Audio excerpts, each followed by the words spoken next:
नमस्कार दोस्तों, मैं राहुल आप सभी का मंथन में स्वागत करता हूं। सबसे पहले आप सभी को दुर्गा पूजा की हार्दिक शुभकामनाएं और मां दुर्गा के आशीर्वाद से 71वीं बीपीएससी में हम लोग एक अपने लिए पद को सुरक्षित कर ले, इसी आशा के साथ आज के इस सेशन को मैं प्रारंभ करूंगा। और आज का यह जो सेशन होने वाला है जीएस पेपर फर्स्ट के इंटरनेशनल रिलेशन से संबंधित है, ये ध्यान रखिएगा। और हाल ही में अमेरिका और भारत के बीच जो टैरिफ युद्ध चल रहा है, टैरिफ वॉर जो चल रहा है, वो काफी चर्चा में बना हुआ है। इसी संदर्भ में ट्रेड टैरिफ जो अमेरिका के द्वारा लगाया गया है उससे संबंधित प्रश्न 71वीं बीपीएससी में पूछे जाने की प्रबल संभावना है। इसीलिए यहाँ पे हम लोग इसे समझने का प्रयास करेंगे और जानेंगे कि आखिर घटनाक्रम क्या हुआ, टैरिफ क्या होते हैं, किस प्रकार से फंक्शन करता है, अमेरिका को क्या नुकसान होने वाला है, भारत के लिए क्या नुकसान होगा और आगे की राह किस प्रकार से होगी और अमेरिका इस टैरिफ का उपयोग किस प्रकार से कर सकता है। निष्कर्ष के साथ में हम लोग इसे देखेंगे। साथ ही साथ यहाँ पे दो तीन चीजें मैं आपको बताता चलूं कि हम लोग जब एग्जाम में आंसर लिखने के लिए जाते हैं तो यहाँ पर ध्यान रखें कि हम लोग एक छोटा डायग्राम जरूर बनाएंगे ताकि उस चीज को हम लोग बेहतर तरीके से रिप्रेजेंट कर पाए कॉपी चेक करने वाले के सामने, जो विद्वान व्यक्ति बैठे हुए हैं उनके सामने में। इसके अतिरिक्त डायग्राम टेबल भी हम लोग बना सकते हैं और मैप का उपयोग करेंगे इस आंसर को हम लोग लिखने में। यहाँ पर ध्यान रखिएगा कि जो अमेरिका और भारत के महत्वपूर्ण आयात और निर्यात गंतव्य हैं तो वहां हम लोग इस मैप के माध्यम से शो करने का प्रयास करेंगे ताकि हम विषय के ऊपर हमारा जो अप्रोच होगा वो बेहतर साबित होगा। तो आइए सेशन को शुरू करते हैं। सबसे पहले हम लोग समझते हैं कि आखिर घटनाक्रम हुआ क्या है। तो यहाँ ध्यान रखने योग्य तथ्य है कि 6 अगस्त 2025 को अमेरिका के राष्ट्रपति डोनाल्ड चचा, इन्हें मैं डोनाल्ड चचा कहता हूं डोनाल्ड ट्रंप के स्थान पर, तो डोनाल्ड ट्रंप के द्वारा एक कार्यकारी आदेश लाया जाता है जिसके माध्यम से भारत के ऊपर 25% अतिरिक्त टैरिफ लगा दिया जाता है व्यापार के ऊपर में। ये ध्यान रखिएगा कि 7 अगस्त से जो 25% टैरिफ अमेरिका के द्वारा विभिन्न देशों के ऊपर लगाया गया था वह टैरिफ के अलावा यह आपका हो गया। तो ये ध्यान रखिएगा कि कुल 25 और 50% टैरिफ जो है इंडिया के ऊपर लगाया गया है अमेरिका के द्वारा उसके व्यापार पर। अब यहाँ पर ध्यान रखिएगा इसकी जो प्रकृति है सबसे महत्वपूर्ण है कि अमेरिका द्वारा किसी भी प्रमुख व्यापारिक साझेदार पर लगाया गया यह सबसे बड़ा टैरिफ है, ये ध्यान रखिएगा। और एक अन्य महत्वपूर्ण तथ्य है कि भारत जो है अमेरिका का न केवल व्यापारिक साझेदार है अपितु एक रणनीतिक और सामरिक साझेदार भी है। यहाँ पर ध्यान रखिएगा क्योंकि जब हम लोग इंडो पैसिफिक एरिया में जाते हैं तो भारत उसका रणनीतिक और सामरिक साझेदार के रूप में उभर करके सामने आता है। तो यहाँ पर यह जो टैरिफ लगाया गया अमेरिका के द्वारा यह काफी ज्यादा सोचनीय है कि आखिर अमेरिका चाहता क्या है। यहाँ ध्यान रखिएगा कुछ बैकग्राउंड में कुछ चीजें हैं कि जब दूसरी बार डोनाल्ड ट्रंप जो है राष्ट्रपति का चुनाव जीत करके आते हैं तो वो कुछ ज्यादा ही बौराग है। हमारे बिहार में कहा जाता है कि आपको जरूरत से ज्यादा चीजें अगर प्राप्त हो जाती है तो आप बौरा जाते हैं। तो डोनाल्ड चचा को दूसरी बार जीत गए तो वो बौरा गए हैं लगभग। अब सबसे बड़ी बात है कि बौराने के बाद क्या हुआ कि इन्होंने भारत के ऊपर अलग अलग प्रकार से टैरिफ लगा दी। न केवल भारत के ऊपर अपितु विभिन्न देशों के ऊपर टैरिफ लगाया गया। उनका कहना था चुनाव के समय कि मेक अमेरिका ग्रेट अगेन, यानी अमेरिका को हमें फिर से ज्यादा ताकतवर और फिर से महान बनाना है। तो आप टैरिफ लगा करके अमेरिका को महान नहीं बना सकते हैं, ध्यान रखने योग्य तथ्य। और साथ ही साथ यहाँ ध्यान रखिएगा कि वर्तमान समय में जो विभिन्न संस्थाएं जो अमेरिका को चुनौती दे रही हैं वो बहुत ध्रुवीय विश्व की वकालत कर रहे हैं, जिसके परिणाम स्वरूप कहीं ना कहीं अमेरिका देख रहा है कि उसकी जो दादागिरी है वो चलने वाली नहीं है। तो इससे खुन्नस खाए बैठे ट्रंप चचा ने विभिन्न देशों के ऊपर में टैरिफ लगा दिया। उसके अलग अलग कारण बताए गए हैं अलग अलग देशों के लिए। लेकिन यहां पर अगर हम लोग बात करेंगे तो केवल भारत को ही लक्ष्य करके बात करेंगे। और भारत के संदर्भ में अगर देखें तो उनका कहना था कि भारत के द्वारा रूसी तेल और हथियारों का आयात अत्यधिक मात्रा में किया जा रहा है। साथ ही साथ डोनाल्ड ट्रंप ने कहा था कि हमारे साथ में आप ट्रेड डील कीजिए, नहीं तो हम आपके ऊपर में टैरिफ लगा देंगे। ये विश्व के सभी देशों के साथ साथ भारत के लिए भी कहा गया था, यानी अमेरिका के साथ में आप ट्रेड डील कर लीजिए और टैरिफ से आप बच जाइए, जिसके परिणाम स्वरूप हम लोग देखते हैं कि व्यापार वार्ता में गतिरोध की स्थिति उत्पन्न हो जाती है। और यहाँ पर ध्यान रखिएगा कि Bharat America free trade agreement के लिए डील अभी चल रही है। कुछ दिन पहले इसी सप्ताह में जब मैं ये वीडियो रिकॉर्ड कर रहा हूं, तो पिछले ही सप्ताह में हम लोगों ने देखा था कि अमेरिका के एक ट्रेड वार्ता समूह भारत आए थे। वो लोग भारत के वार्ताकारों के साथ व्यापार ट्रेड डील को करने के लिए वो वार्ता कर रहे थे, आगे बढ़ाने के लिए। तो यहाँ पर व्यापार वार्ता में गतिरोध हुआ है। इसके अन्य कारण है। कारण की अगर बात करूं तो दो टर्म ध्यान रखिएगा, एक हमारा एमएसएमई सेक्टर और एक हमारा कृषि क्षेत्र को बचाने के लिए अमेरिका के द्वारा दबाव डालने के बावजूद भी भारत ने अमेरिका के साथ में यह ट्रेड डील नहीं किया है अभी तक। अभी भी वार्ता का दौर जारी है और संभवतः आने वाले दिनों में हम लोग एक मिनी ट्रेड डील अमेरिका के साथ में देख सकते हैं। खैर, ये अलग विषय है। अब आते हैं कि यदि हम लोग देखें कि अमेरिका और भारत के साथ जो व्यापार होता है उसमें व्यापार घाटा जो है वो अमेरिका का ज्यादा है। लगभग 46 बिलियन अमेरिकी डॉलर का जो व्यापार घाटा है वह अमेरिका का प्रति 2024 में देखा गया है भारत के साथ में। तो यहाँ पर ट्रंप चचा का कहना है कि जो हमारा टैरिफ है वो हम आपके ऊपर में लगाएंगे ताकि अमेरिकी हितों को बचाया जा सके। तो चचा, जब आप अमेरिकी हितों को बचाएंगे तो भारत भी तो अपने भारतीय हितों को देखेगा, चाहे एमएसएमई सेक्टर हो हमारा या एग्रीकल्चर सेक्टर हो। खैर, वहां से हम लोग आते हैं टैरिफ के ऊपर में कि आखिर यह टैरिफ होता क्या है और कैसे काम करता है। तो ध्यान रखिएगा कि जब भी कोई भी देश है वो वस्तुओं का आयात करता है तो उसके ऊपर में अतिरिक्त टैरिफ या कर या शुल्क लगा सकता है।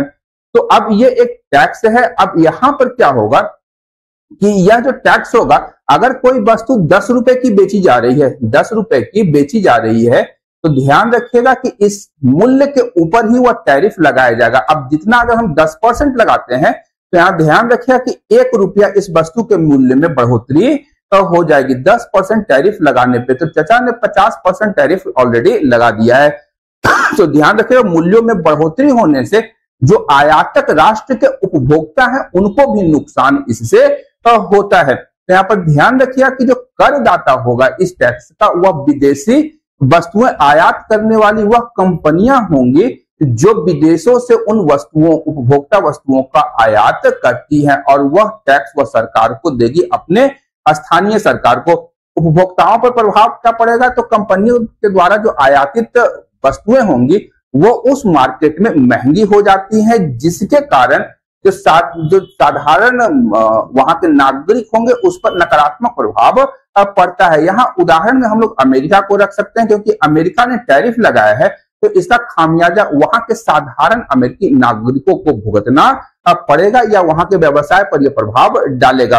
व्यापार पर प्रभाव किस प्रकार से डालेगा? तो यहाँ ध्यान रखिएगा कि अधिक लागत के कारण जो कंपनियां होंगी वह विदेशी वस्तुओं का आयात कम भी कर सकती है या अपने लिए नए आयातक ढूंढ सकती है और उन क्षेत्रों से या उन बाजारों से अपने लिए आयात कर सकती है। टैरिफ से सरकार को तो राजस्व प्राप्त हो जाएगा, लेकिन इसका जो बोझ होगा अंततः वहां के स्थानीय उपभोक्ताओं या स्थानीय नागरिकों पर पड़ता हुआ दिखाई देता है इन टैरिफ के कारण। अब ट्रंप चचा ने जो टैरिफ लगाया है उसके कारण क्या है? तो सबसे पहले अगर देखें तो उनका कहना है कि इससे अमेरिकी राजस्व में वृद्धि होगी, सरकार को अधिक टैक्स प्राप्त होगा। चुनाव के दौरान उन्होंने कहा था मेक अमेरिका ग्रेट अगेन। ध्यान रखिएगा, यह नारा बड़ा इंपॉर्टेंट है, मेक अमेरिका ग्रेट अगेन। ये ध्यान रखिएगा, ये नारा महत्वपूर्ण है, ग्रेट अगेन, ये नारा महत्वपूर्ण है।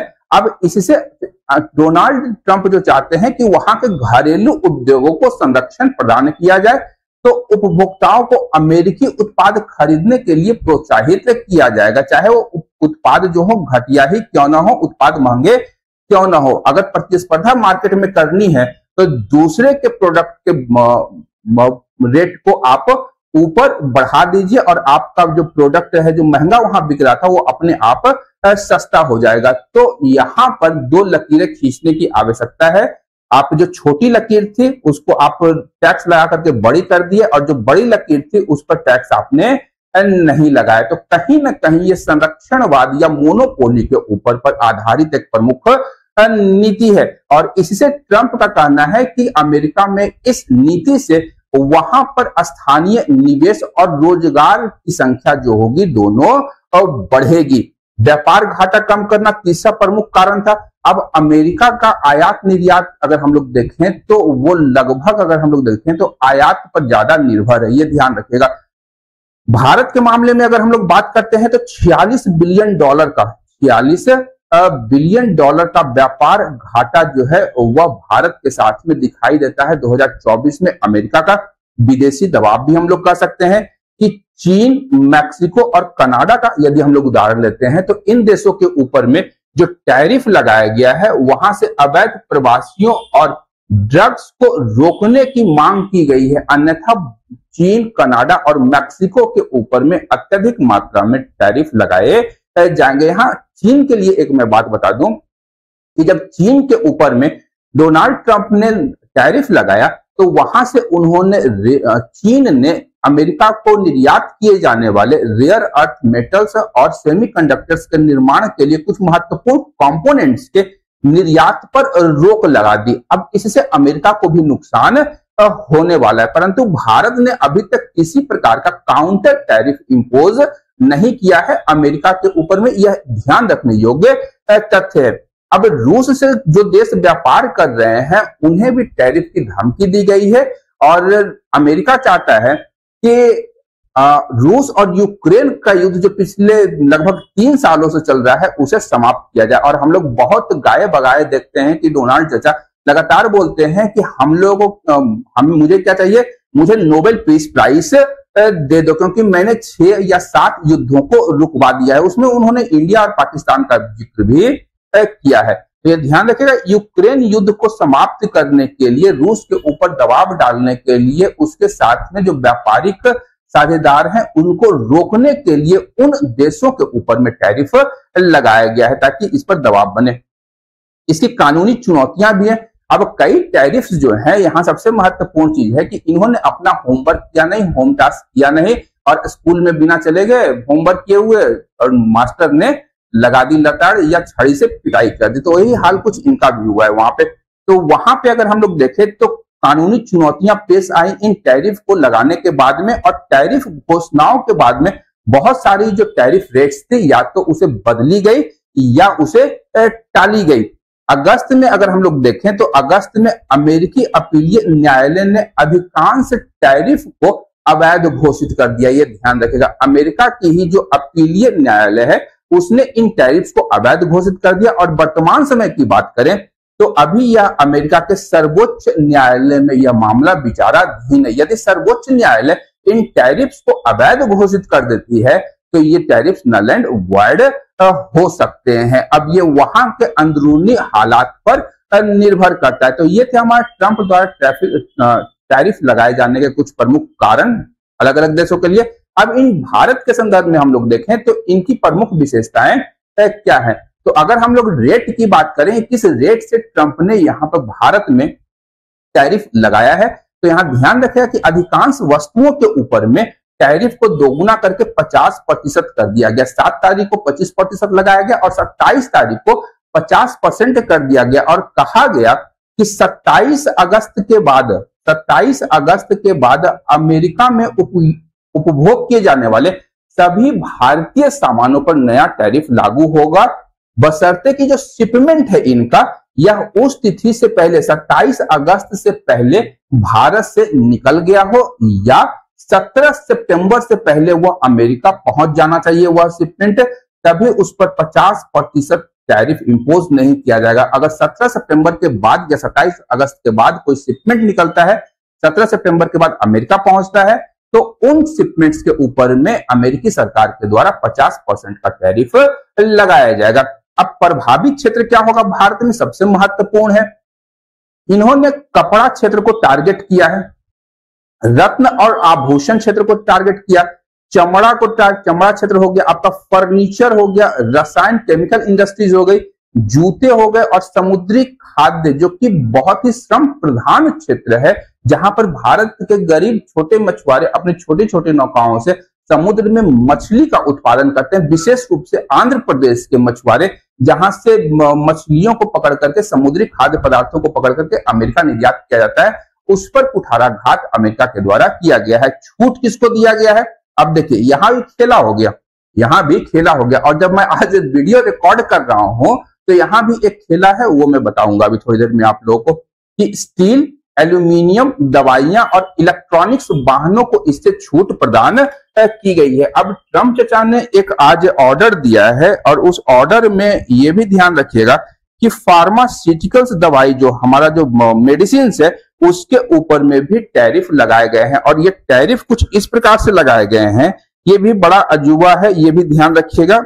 ये मैं अभी चेक कर रहा था थोड़ी देर पहले न्यूज को, तो वहां पे मैंने पढ़ा अभी कि जो फार्मा डिवीजन है, फार्मा डिवीजन के ऊपर में इन्होंने कुछ टैक्सेस इंपोज किए हैं, 100% टैरिफ। ठीक है, Trump to impose 100% tariff on branded और patented pharma imports from October 1, 2025 unless firms build plants in US.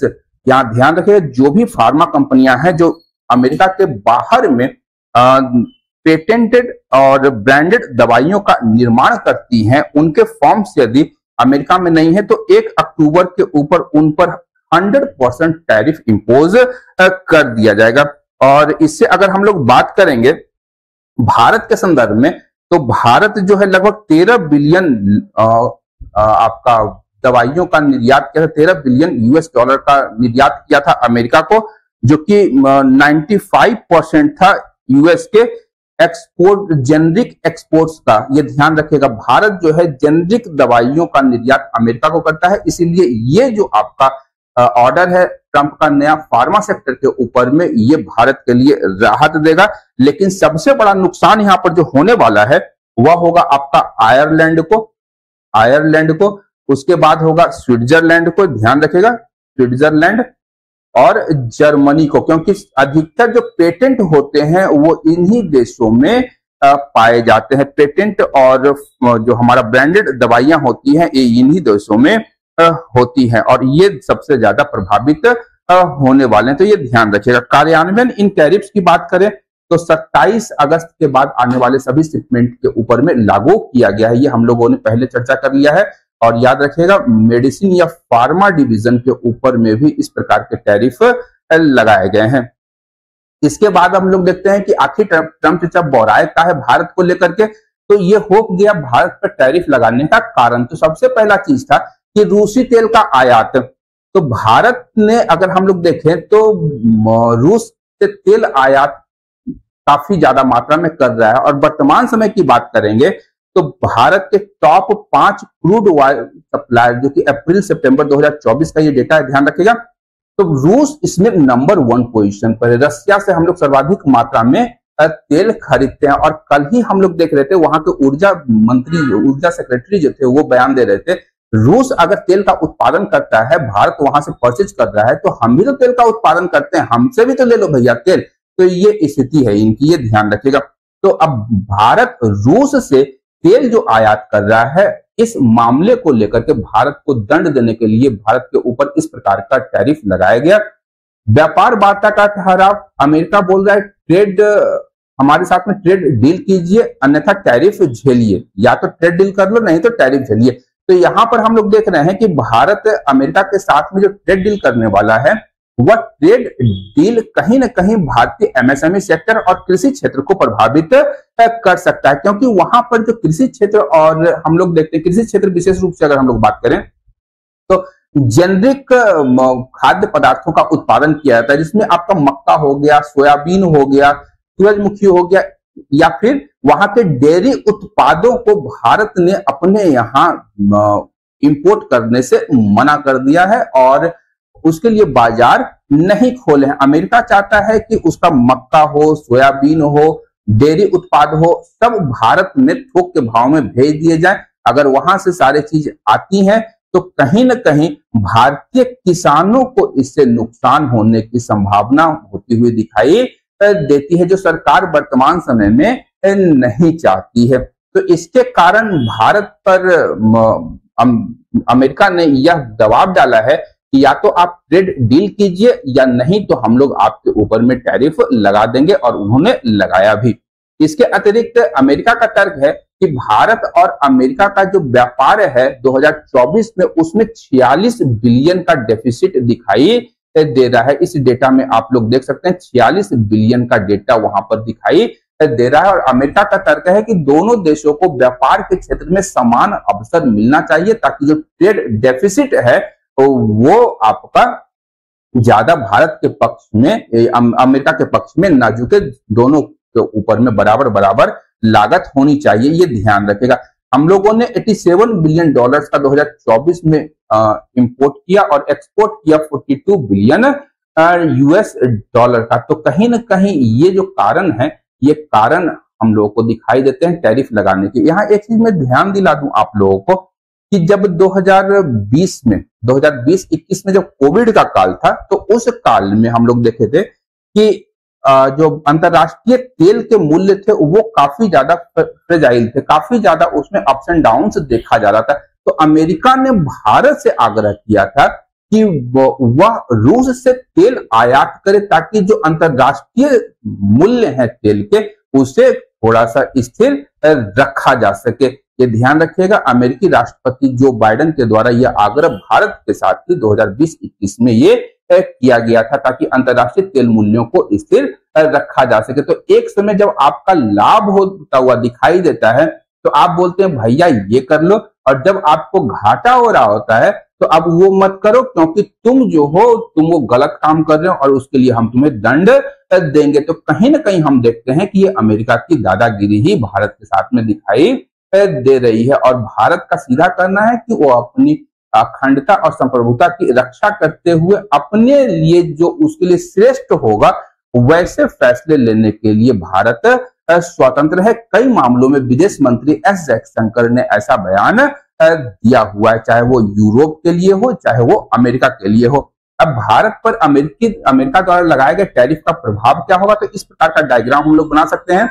आर्थिक प्रभाव हो सकता है, दूसरा क्या हो सकता है तो कूटनीतिक प्रभाव हो सकता है, तीसरा भारतीय व्यवसाय या कृषि क्षेत्र के द्वारा भारत पर घरेलू दबाव लगाया जा सकता है, घरेलू दबाव सरकार के ऊपर पड़ सकता है, और रोजगार संकट भारत में गहरा सकता है। तो इस प्रकार का डायग्राम भी अपने आंसर में हम लोग शो कर सकते हैं। अब भारत पर अमेरिकी टैरिफ का प्रभाव क्या पड़ेगा? सबसे पहले अगर आर्थिक प्रभाव की बात करें तो अमेरिकी बाजार में जो भारत की प्रतिस्पर्धा होगी वो काफी ज्यादा कम हो जाएगी, क्योंकि भारतीय वस्तुओं पर लगाए गए टैरिफ की जो मात्रा है उससे अमेरिकी बाजार में भारतीय वस्तुओं के उत्पादों के मूल्यों में वृद्धि हो जाने के कारण वहां के आयातक भारतीय वस्तुओं का आयात कम कर देंगे, जिससे भारत आयात कम कर पाएगा और भारत का जो निर्यात भी होगा वह अमेरिका में महंगा हो जाएगा। ये ध्यान रखेगा। इससे अगर हम लोग देखें तो टैरिफ लगाए गए प्रमुख क्षेत्र की अगर हम लोग बात करते हैं तो कपड़ा उद्योग है, रत्न उद्योग है, रत्न आभूषण उद्योग और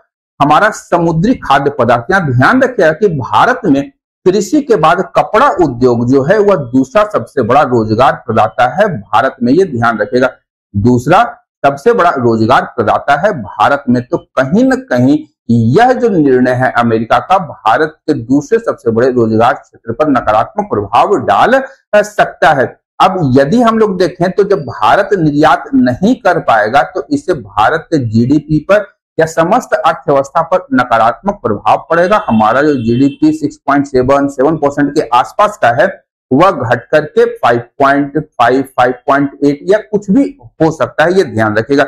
इसके अतिरिक्त अमेरिका की बात करेंगे तो अमेरिकी उपभोक्ताओं की लागत बढ़ जाएगी। अगर कपड़ा की ही बात करें तो जो कपड़ा अमेरिका के बाजार में टैरिफ लगने से पहले 10 रुपए का बिक रहा था, टैरिफ लगने के बाद वो 11 रुपए का बिकने लगेगा। उसके बनिस्पत अगर हम लोग देखें तो जो वियतनाम और बांग्लादेश का कपड़ा होगा जिस पर कम टैरिफ लगाए गए हैं, उनका कपड़ा 9 या 10 रुपए में बिकेगा। तो अमेरिकी उपभोक्ता वियतनाम और बांग्लादेश के कपड़ों को प्रीफर करेंगे, न कि भारतीय कपड़ों को। तो अमेरिकी उपभोक्ताओं की बढ़ी लागत के कारण जो वहां के आयातक हैं अमेरिका के, वो वियतनाम और बांग्लादेश की ओर रुख कर सकते हैं, जिससे भारत का जो कपड़ा उद्योग होगा वो प्रभावित होता हुआ दिखाई देगा।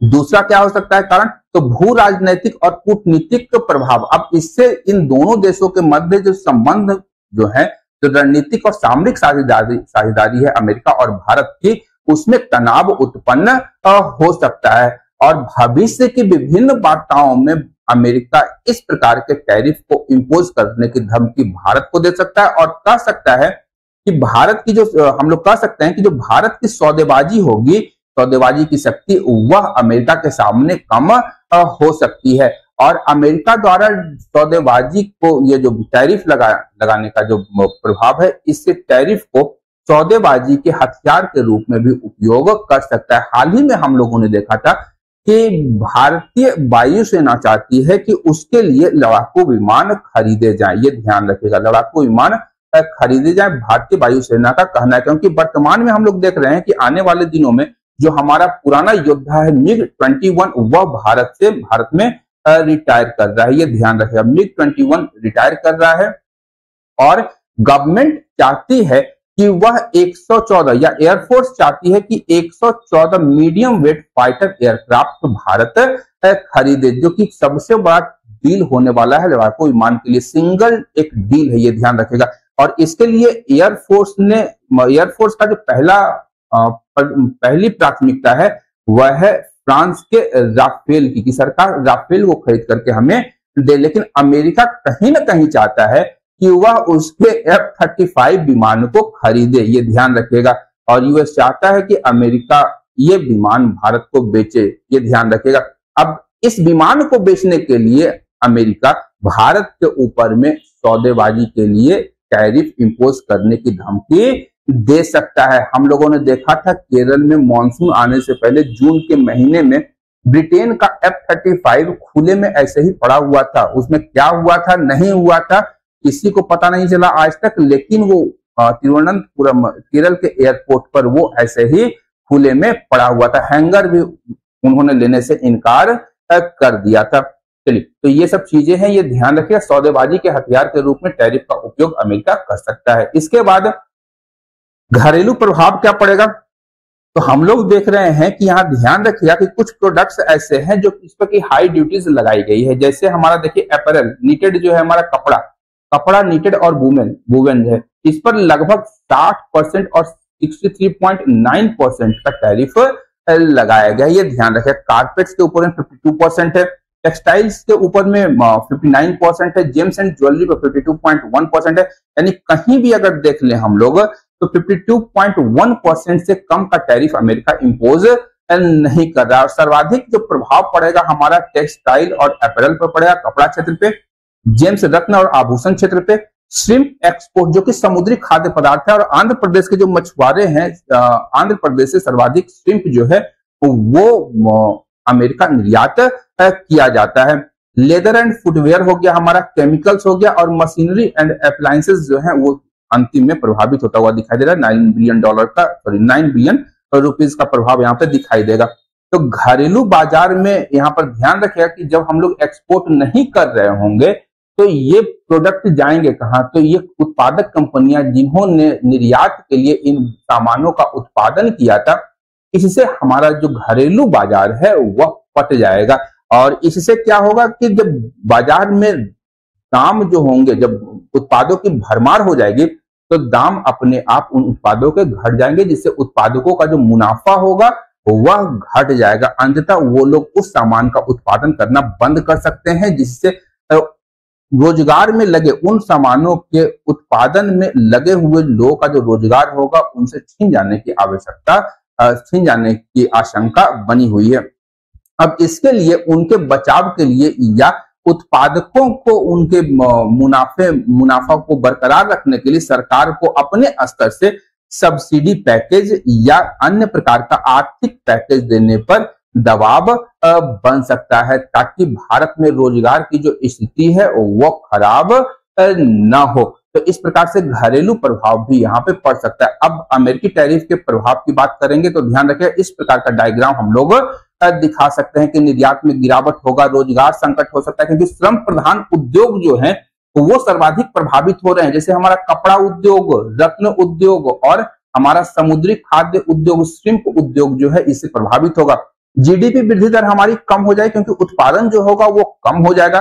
भारत अमेरिकी संबंधों में फिर से तनाव उत्पन्न हो सकता है और घरेलू बाजार पर दबाव बढ़ेगा। साथ ही साथ सरकार को यहाँ पर हस्तक्षेप करने की आवश्यकता होगी आर्थिक पैकेज और हमारा सब्सिडी के साथ में। तो इस प्रकार का डायग्राम हम लोग बना करके दे सकते हैं अपने आंसर शीट में। साथ ही साथ हम लोग यह भी दिखा सकते हैं कि किस प्रकार से भारत जो है अपना जो उत्पाद है उसे उसका निर्यात विभिन्न गंतव्यों तक भारत के द्वारा किया जाता है। तो यहाँ पर ध्यान रखें, दो तीन चीजें दिखाने की आवश्यकता होगी। मूल रूप से प्रभावित क्षेत्र जो है हमारे, सबसे पहला हमारा नोएडा टेक्सटाइल का, और एक तमिलनाडु में तिरुपुर दिखा दीजिएगा। तिरुपुर अगर बात करेंगे तो तमिलनाडु में है और यहाँ से कपड़ा उत्पादन का काफी ज्यादा यहाँ पे कपड़ा उत्पादन होता है और सर्वाधिक जो निर्यात होता है कपड़ों का यहीं से होता है, तिरुपुर से।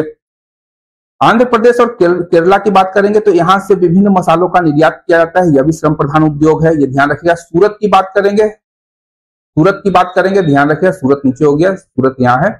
सूरत की बात करेंगे तो वहां पर रत्न और आभूषण के एक वैश्विक केंद्र है, यह भी प्रभावित होगा।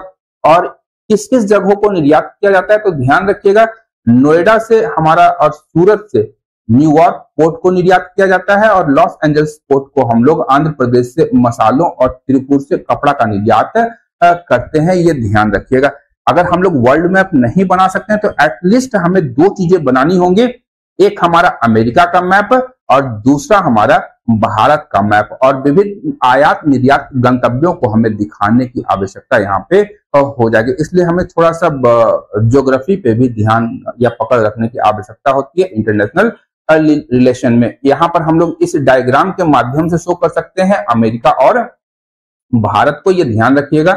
ये भी आप शो कर सकते हैं इस प्रकार से भी, या तो मैप बना के शो कर लीजिए, या इस प्रकार से भी यूएसए और इंडिया के निर्यात आयात गंतव्यों को आप लोग दिखा सकते हैं अपने आंसर में, ताकि आपको इसकी जानकारी है ये पता हो उन कॉपी जांच करने वाले विद्वानों को। इसके अतिरिक्त हम लोग अगर बात करें आगे का रास्ता क्या हो, अब लड़ाई झगड़ा तो बहुत हो गया, अब लड़ाई झगड़ा का बात अगर हम लोग देखें तो आगे का रास्ता क्या होना चाहिए भारत अमेरिकी संबंधों में, तो राजनयिक जुड़ाव होना चाहिए। सबसे पहले बात है कि जिस प्रकार से चीन ने काउंटर टैरिफ इंपोज कर दिया अमेरिका के ऊपर में, उस प्रकार से भारत ने अभी तक किसी प्रकार का काउंटर टैरिफ इंपोज नहीं किया है अमेरिका के ऊपर में। और भारत का कहना है कि हम लोग इसे संवाद से इस समस्या का समाधान निकालेंगे और अमेरिका को हम लोग बताने का प्रयास करेंगे जो हमारा रूस के साथ में दोस्ती है या रूस के साथ में जो हम तेल का आयात कर रहे हैं वो भारतीय हितों के अनुरूप है, और हम आपके हित क्या है उसमें हमें कोई लेना देना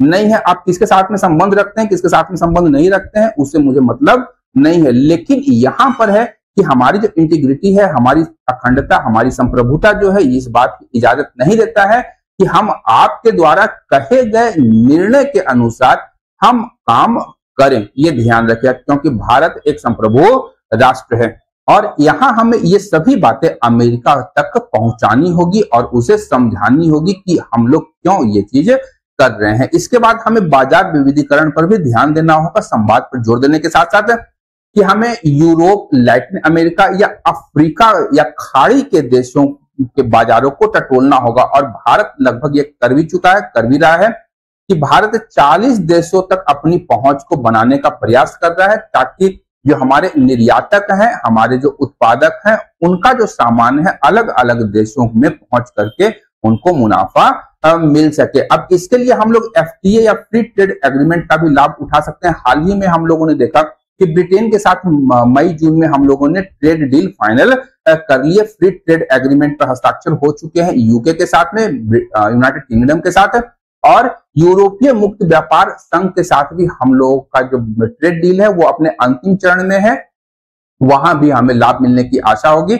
और इसके अतिरिक्त अन्य देशों के साथ भारत ट्रेड डील कर रहा है, फ्री ट्रेड एग्रीमेंट पर हस्ताक्षर हो रहे हैं। हमें घरेलू लचीलापन अपनाना होगा, इसके लिए हमें जीएसटी का सरलीकरण करना होगा। और हाल ही में हम लोगों ने इसी सप्ताह देखा कि प्रधानमंत्री नरेंद्र मोदी ने भी जीएसटी को लेकर के अभी संबोधन किया था, और जीएसटी का जो रेट था पहले 4 स्लैब्स थे, अब इसे केवल 2 स्लैब में कन्वर्ट कर दिया गया है। 5% और 18% के रेंज में कर दिया गया है, 2 रेंज। और बाकी जो हमारा सिन प्रोडक्ट्स है जैसे तंबाकू वगैरह, उस पर 40% और लग्जरी गुड्स पर 40% का ये लगाया गया जीएसटी रेट लगाया जाएगा। लेकिन अधिकांश वस्तुओं पर 5 और 18% 2 दरों से ही जीएसटी लगाया जाएगा, जो पहले 4 स्लैब से लगती थी, 5, 12, 18 और 28।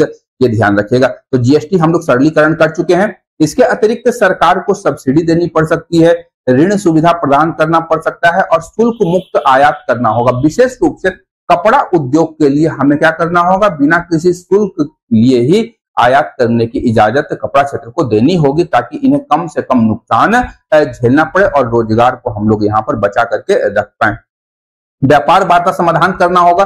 अब सबसे महत्वपूर्ण चीज है, अमेरिका का कहना है कि भारत और अमेरिका के बीच में जो ट्रेड डील हो रही है वो फंसी हुई है। किस लिए फंसी हुई है? तो कृषि और एमएसएमई की सुरक्षा के लिए। ध्यान रखिएगा, कृषि में हमारा मक्का और सोयाबीन, साथ ही डेयरी प्रोडक्ट और एमएसएमई सुरक्षा बनाम अमेरिकी बाजार पहुंच, इसका समाधान निकालना होगा। इस पर हम लोग पूर्व में चर्चा कर चुके हैं।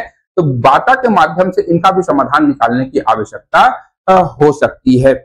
गैर टैरिफ बाधाओं का समाधान करना होगा, जिससे कि हमारा प्रतिस्पर्धा जो होगा वो बढ़ जाएगा, और रणनीतिक स्वायत्तता हमें अपनानी होगी। यहाँ पर भारत जो है रूस से लगातार ऊर्जा खरीद करता भारत को करते रहना चाहिए, क्योंकि जो भारत है वह एक संप्रभु राष्ट्र है, और अपने नागरिकों के हितों की सुरक्षा के लिए किसी के दबाव के आगे झुकने की आवश्यकता नहीं पड़नी चाहिए। और किसी भी गठबंधन, चाहे वो आपका यूनाइटेड नेशंस हो या आपका एससीओ हो या ब्रिक्स हो, कहीं भी भारत को किसी भी गठबंधन में या द्विपक्षीय संबंधों में कनिष्ठ साझेदार के रूप में नहीं बनना चाहिए। तो ये आगे के रास्ते हो सकते हैं भारत के लिए, हम लोग अपने आंसर में से मेंशन कर सकते हैं।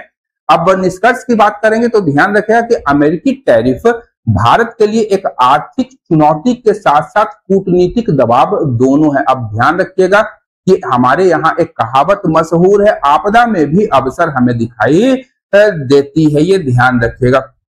कोविड काल में हम लोगों ने आपदा में अवसर ढूंढा था, और घर घर बैठे ही हम लोग बहुत काम कर रहे थे, और बहुत तरह की चीजें जो है हम लोगों ने की, और आपदा में हम लोगों ने अवसर देखा था और उठाया भी था। इसका समाधान क्या हो सकता है?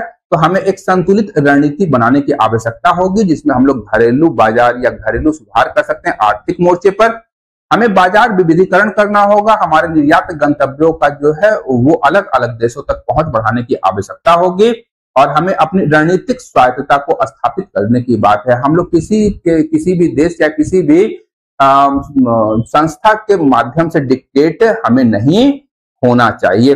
तो भारत को अपने राष्ट्रीय हित, चाहे वो आपका ऊर्जा सुरक्षा हो, एमएसएमई हो या रोजगार के क्षेत्र हो, इन्हें सुरक्षित रखते हुए वैश्विक व्यापार तंत्र में प्रतिस्पर्धी और विश्वसनीय साझेदार के रूप में उभर करके सामने आना चाहिए, बने रहना चाहिए। तो आज का सेशन इंडिया अमेरिका टैरिफ विवाद पर यहीं तक। मिलते हैं अगले सेशन में, तब तक के लिए धन्यवाद। दुर्गा पूजा के खुशहाल माहौल में आज का सेशन मैं यहीं पे समाप्त करता हूं। तब तक के लिए धन्यवाद। देखते रहिए मंथन, क्योंकि मैं इस प्रकार के वीडियोस लाता रहता हूं।